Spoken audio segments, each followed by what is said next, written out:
good? Mm-hmm. Okay, so we just got back from our second run.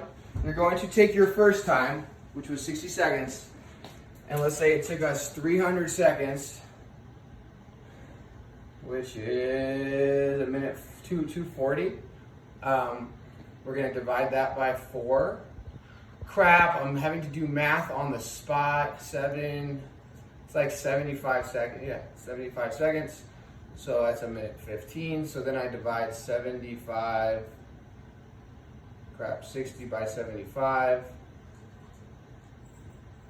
That's, I don't have a calculator on me. That's probably like 0.85. And so my fatigue factor is 15%. Holy math. A lot of you guys are homeschooling your kids. You can just have them do this for you. I'm pretty sure. 0.8. What is it? 0.8.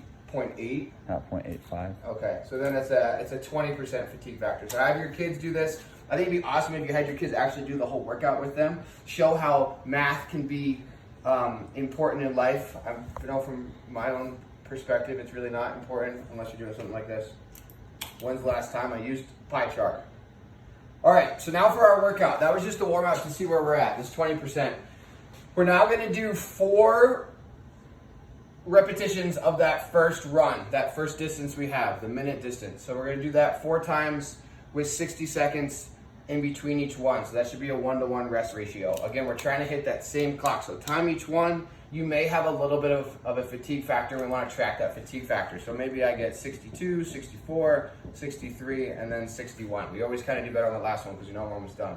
60 seconds after each one.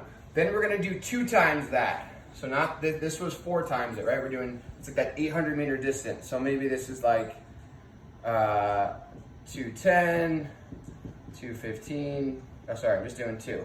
Then I'm resting 2 minutes in between as well. And then I'm gonna go back and do 4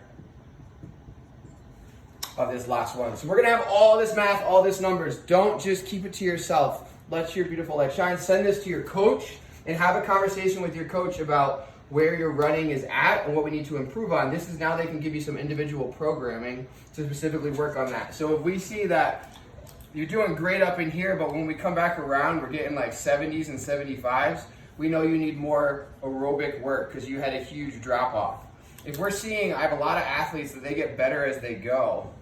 What they're doing is they don't know their body or they are underestimating themselves.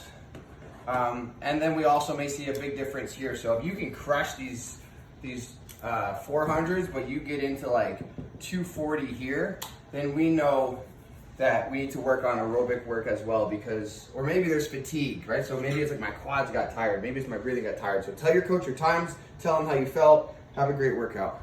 Thank you, Sam.